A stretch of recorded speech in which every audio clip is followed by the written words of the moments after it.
C'est probablement le composant le plus sous-estimé lors de l'achat d'un ordinateur. Et pourtant, c'est le seul capable de détruire l'ensemble de votre configuration en une fraction de seconde. Beaucoup de personnes investissent des centaines, voire des milliers d'euros dans un processeur ou une carte graphique, puis économisent quelques dizaines d'euros sur l'alimentation. Et c'est l'une des plus grosses erreurs que l'on puisse faire. Imaginez une ville entière. Les routes existent, les immeubles existent, les usines existent, les habitants sont prêts à travailler. Mais il n'y a pas d'électricité, ou l'électricité est mal modulée. Tout s'arrête. C'est exactement la même chose dans un ordinateur. Bienvenue sur TechSphere. Aujourd'hui, dans ce dernier épisode consacré à l'architecture des ordinateurs, nous allons découvrir le composant qui donne littéralement vie à toute votre machine, le bloc d'alimentation, aussi appelé PSU, Power Supply Unit. C'est parti! Pourquoi une alimentation est-elle indispensable?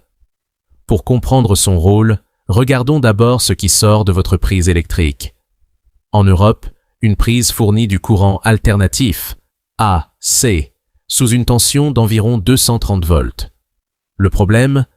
Aucun composant de votre ordinateur ne fonctionne avec cette tension. Le processeur, la mémoire RAM, le SSD, la carte graphique.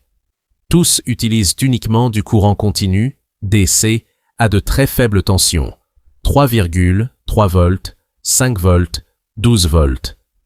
Si vous branchiez directement votre processeur sur une prise secteur, il serait détruit instantanément. Le rôle de l'alimentation est donc de transformer cette énergie brute en une énergie parfaitement adaptée aux composants électroniques. Avant d'arriver jusqu'à votre ordinateur, l'électricité subit 4 transformations essentielles. Un filtre.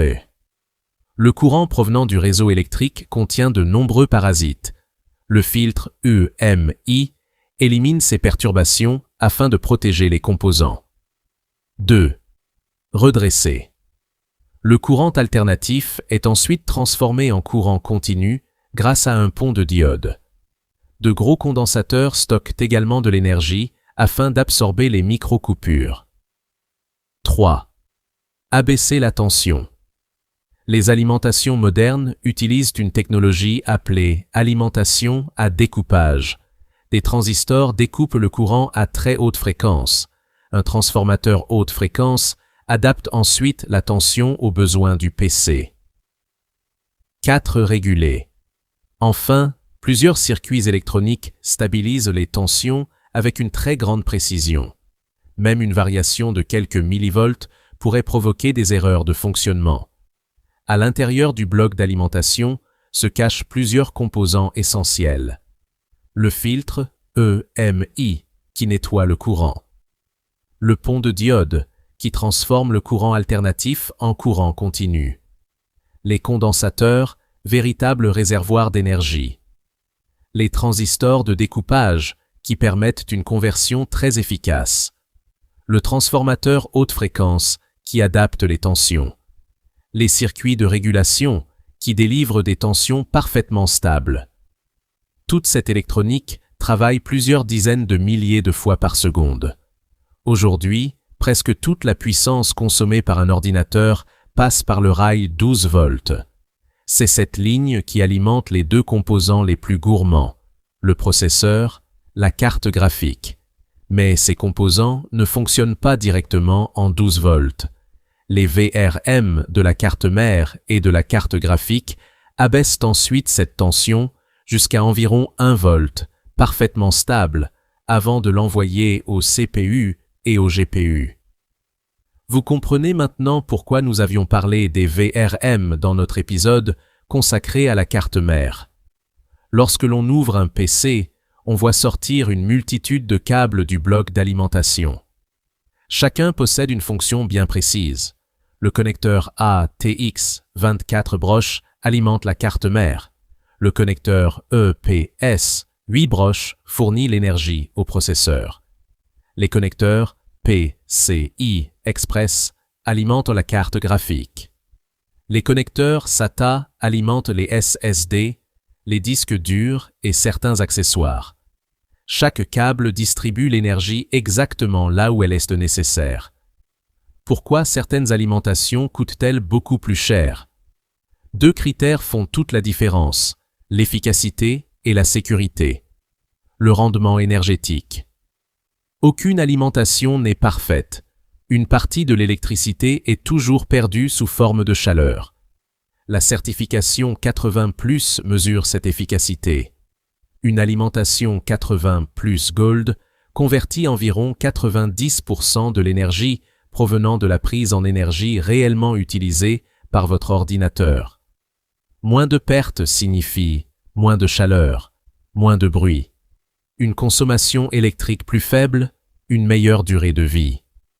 Les protections électroniques.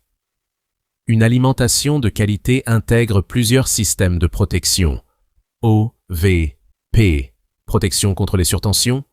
UVP, protection contre les sous-tensions. OCP, protection contre les surintensités. OPP, protection contre les surcharges. OTP, protection contre les surchauffes. SCP, protection contre les courts-circuits. En cas de problème, une bonne alimentation préfère s'arrêter plutôt que de laisser passer une tension dangereuse vers vos composants. C'est pourquoi elle est souvent capable de sauver tout votre ordinateur. Le PFC, un détail souvent oublié. Les alimentations modernes intègrent également un système appelé PFC, Power Factor Correction. Son rôle est d'améliorer la qualité de l'énergie prélevée sur le réseau électrique.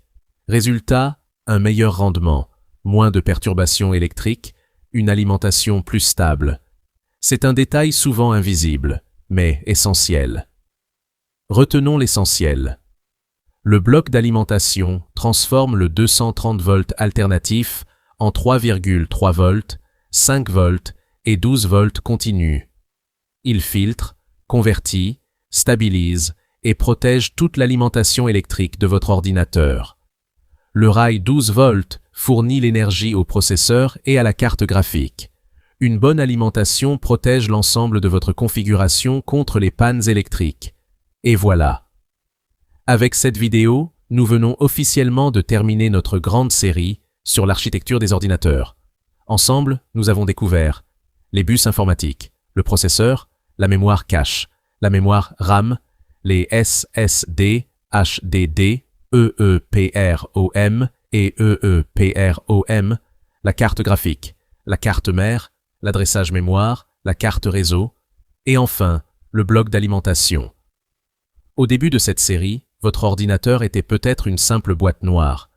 Aujourd'hui, vous savez comment une donnée est stockée, transportée, traitée, affichée, envoyée sur Internet, et même comment toute cette machine est alimentée en énergie. Vous possédez désormais les bases solides pour comprendre le fonctionnement interne d'un ordinateur. Mais notre aventure ne s'arrête pas là. Dans le prochain grand chapitre de TechSphere, nous quitterons le matériel pour découvrir le logiciel qui orchestre tous ses composants, le système d'exploitation.